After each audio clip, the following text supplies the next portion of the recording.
खजाना ने महाना economic update outlook report जारी कर दी। इस्लामाबाद से शकील अहमद की रिपोर्ट में जानिए।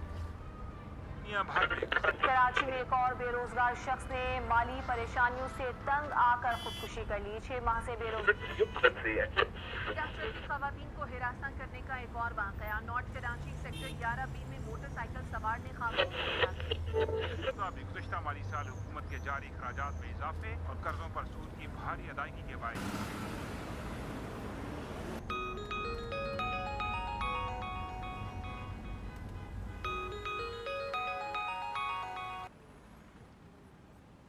हाँ बोलो। सर एक पेशेंट है, काफी टाइम से जिद कर रहा है कि वो आपसे मिलना चाहता है। अरे भाई कल पे स्केड्यूल कर लो, अब तो मैं आधे रास्ते पे आ चुका हूँ। सर मैंने बोला था, लेकिन वो कह रहा है कि मैं बहुत दूर से आया हूँ। अच्छा भाई मसला क्या है? सर बहुत ही अजीब और पागल सा आदमी लगता है। उसकी रिपोर्ट्स में साफ क्लियर है कि वो अंधा है, देख नहीं सकता, फिर भी कहता है इसे सब नजर आता है। मुझे कोई दिमागी मसला लगता है। आपने रिपोर्ट देखी है उसकी? जी सर मैंने देखी रिपोर्ट्स, लेकिन दवाइयों की बिल्स और आंखों की रिपोर्ट्स के अलावा कुछ भी नहीं है। देखो अगर उसे आंखों का मसला है तो उसे आई स्पेशलिस्ट को रेफर करो ना। मेरे पास क्यों भिजवा दिया है? सर आई स्पेशलिस्ट ने ही आपको रेफर किया है, इसलिए मैं आपको कॉल कर रही हूँ। मैं साइकेट्रिस्ट हूँ, आंखों का डॉक्टर नहीं हूँ। तो जब उसकी फाइल में लिखा हुआ है कि वो अंधा है तो फिर इसमें बहस कौन सी है? सर अगर आप कहती हैं तो फिर वापस भेज देती हूँ। अच्छा नहीं नहीं, उसे बिठाओ, मैं आता हूँ। ठीक है sir, thank you.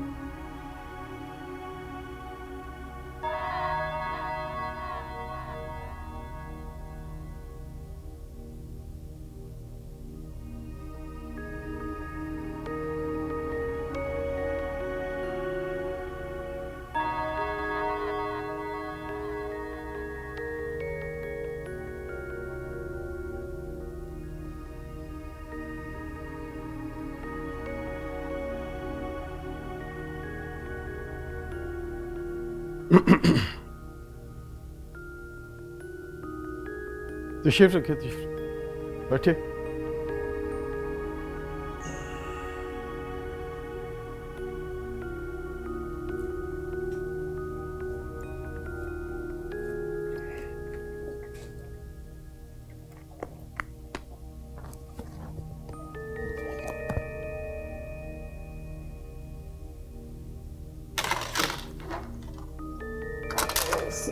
Sorry sir. लगी तो नहीं? नहीं।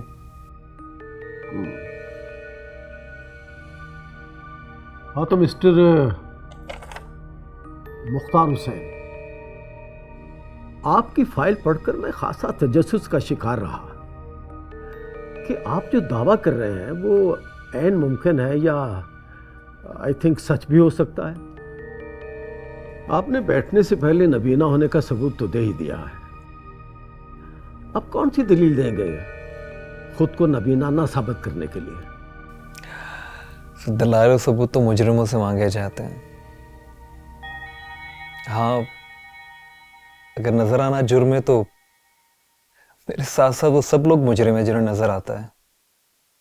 बातों से तो खासा समझदार लगते हो, लेकिन तुम्हारा निराला अंदाज बताता है कि दिल में कोई गहरी बात या फिर कोई शिकवा छुपाए बैठे हो। समझदार तो आप भी मालूम होते हैं, जो दिल के अंदर छुपी बातों को पहचान लेते हैं। Thank you for compliment. बात के अंदर छुपी बात का मतलब पहचानना नहीं है, बात के अंदर छुपी बात करने वाले की नीयत पहचानना है, और यही मैं पहचान नहीं पा रहा। नियतों को पहचानने वाले हम कौन होते हैं? और हम जिस तरह के बेहिस लोग हैं, हमें अपनी नियत का ही पता नहीं होता। वैसे भी सजा और जजा के बारे में तो ऊपर वाली जात ही जानती है। लगता नहीं है कि तुम्हें कोई दिमागी मसला है, लेकिन क्या करो, तुम्हारी फाइल में लिखा हुआ है कि तुम्हें दिखाई नहीं देता, जबकि तुम्हारा दावा इसके बिल्कुल मुख्तलिफ है। लेकिन आप आंखों के बगैर कैसे दे सकते हो बरखुरदार? आपको क्या लगता है कि मेरा दावा झूठा है? क्या मैं आपको ज़हनी बीमार लगता हूं? चलें, आपको तो नजर आता है ना, क्या मैं आपको ठीक नहीं लगता?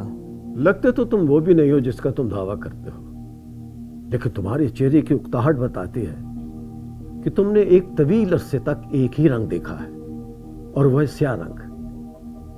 लेकिन न जाने ये इतनी खुद एतमादी तुम में कैसे आ गई है, जैसे कि तुमने बहुत कुछ देखा हो, बहुत कुछ जानते हो, जैसे कि लोगों ने कुछ भी नहीं देखा, लोग कुछ भी नहीं जानते। सर, आपने लाइफ में बहुत कुछ देखा होगा, मगर आई एम श्योर आपने जिंदगी के सारे रंग नहीं देखे होंगे। इसका यह मतलब तो नहीं कि वो रंग एग्जिस्ट ही नहीं करते। हाँ, ये बात है कि आपने उस रंग को देखा ही नहीं है, तो आपका ज़हन उन रंगों को मानने के लिए तैयार ही नहीं है। मानने को तो तुम भी तैयार नहीं हो, लेकिन अच्छी दलील देने से खुद को सही और दूसरों को गलत साबित नहीं कर सकते हो। लेकिन सवाल मेरा फिर वही है कि तुम बिना आंखों के देख कैसे सकते हो? सर, क्या आपको भी बाकी सब लोगों की तरह यही लगता है कि अगर मैं रंगों से भरे हुए मंजर नहीं देख सकता तो मुझे नजर नहीं आता? हाँ, ये सच है कि मैं रंगों से भरे हुए मंजर नहीं देख सकता, मगर वो स्याह मंजर देख सकता हूं जो मेरे दिल के अंदर मौजूद है। किस तरह कह दूं कि मुझे वो नजर नहीं आता? मुझे नजर आता है वो। तुम पहले मरीज नहीं हो जो अपने आप को मजलूम और दुनिया को जालिम समझ रहे हो। मेरे पास तो बहुत से लोग आते हैं, हर एक की एक अलग अलग कहानी है। अपने अंदर बुग़्ज़, अना, बेईमानी, ये सब कुछ रख के अपने आप को मजलूम और दूसरों को कसूरवार समझते हैं। अब तुम्हारे मामले में तुम मुजरिम किसको समझते हो, ये भी बता दो। अपनी आंखों को और अपने दिमाग को भी, क्योंकि जो इससे नजर आते हैं वो किसी को नजर नहीं आता। अरे भाई, ऐसी क्या देख लेती है तुम्हारी आंखें जो दूसरा कोई नहीं देख सकता? मेरे मुल्क के हालात, जिसको मेरे अपने ही नोच नोच के खा चुके हैं। मेरा माशरा तबाही के दहाने पे आ चुका है। मेरे माशरे का सफेद पोश यही सोचता रहता है कि इतनी महंगाई में अपनी सफेद पोशी का भरम रखते हुए किस तरह अपने सारे अखराजात, अपनी जरूरियात पूरी करे, इस सफेद पोशी के आलम में किसी के आगे उसको हाथ ना फैलाना पड़े।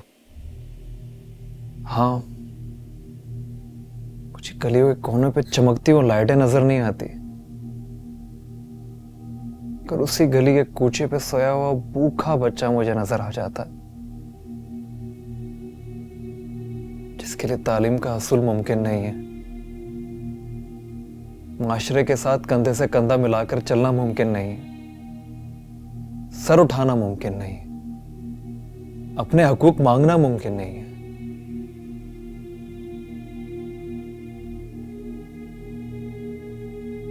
मुझे अपने मुल्क के वो नौजवान भी नजर आते हैं जो अपने लिए कुछ करना चाहते हैं, जिस मुल्क के लिए कुछ करना चाहते हैं, जिन्होंने ख्वाब तो बेतहाशा देखे हैं, मगर वो ख्वाब पूरा करने की जसारत नहीं कर सकते। मुझे वो मेरिट नजर आता है जो आप लोगों को नजर नहीं आता।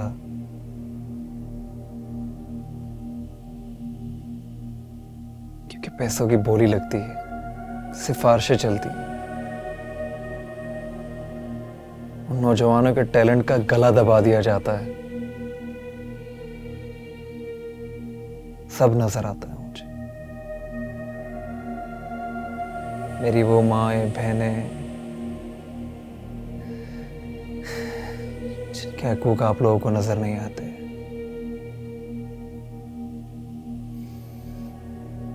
या आप देख के भी नजरअंदाज करते।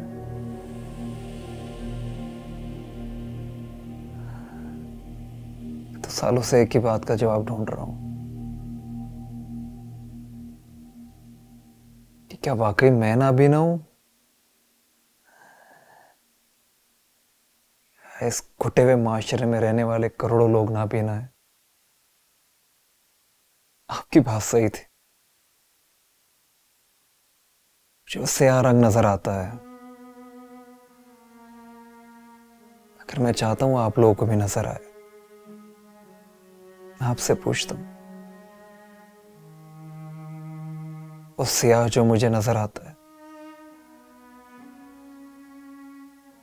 क्या आप लोगों को भी नजर आता है वो?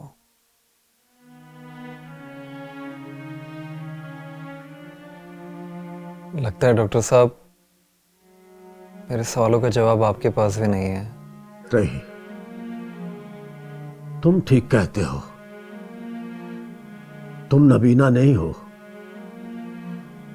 नबीना वो साहिब इक़्तिदार लोग हैं जो नबीना होने का ढोंग रचा रहे हैं। क्या अगर मैं एक औरत हूँ, इतनी आमदनी नहीं है, इतने बिल है। मेरी तनख्वाह सिर्फ 40 है। कोई हाल नहीं है मेरे बच्चों की फीस 25 है। और मैं वापस जाकर अपने बच्चों से ये नहीं कह सकता कि मैं बिल जमा नहीं करा सकता, तो कुछ मेहनत नहीं कर सकती। फिर इसी तरह कुछ दिनों बाद हमारी गैस की खाना भी नहीं बस चले तो ये तो हमारे। मुझे बताइए मैं क्या कर सकता हूँ? खुदकुशी ना करूं तो क्या करूं मैं? ओ, मरीज कहां गया? अरे भाई, वो पेशेंट कहां गया? बिना बात पूरी किए ही चला गया।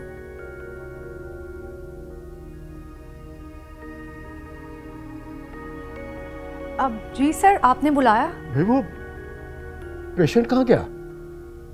कौन सा पेशेंट सर? वो जिसकी फाइल। कौन सी फाइल सर? यहाँ तो कोई नहीं आया। सर आपकी तबीयत ठीक है? मैं कुछ खिलाऊं आपके लिए? नहीं नहीं, कोई जरूरत नहीं है। जाओ, तुम जाओ। जी सर।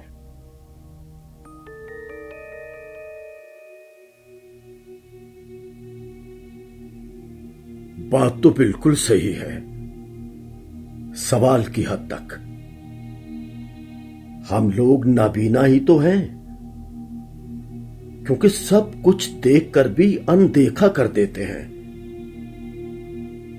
चौराहों पे भूख से सोते बच्चे और औरत को किस तरह बेगानगी से सोच कर देखते हैं। हम अपने तौर सब कुछ कर सकते हैं, लेकिन न जाने क्यों नहीं कर पाते। ये सवाल तो पूरे मुआशरे से पूछा जाना चाहिए। क्या ये सब हमें नजर आता है, या इनको देखकर अनदेखा कर देते हैं हम? शायद सच ही कहा है मुख्तार हुसैन ने कि हम सब नाबीना हैं। हाँ हाँ, हम सब नाबीना हैं, नाबीना हैं।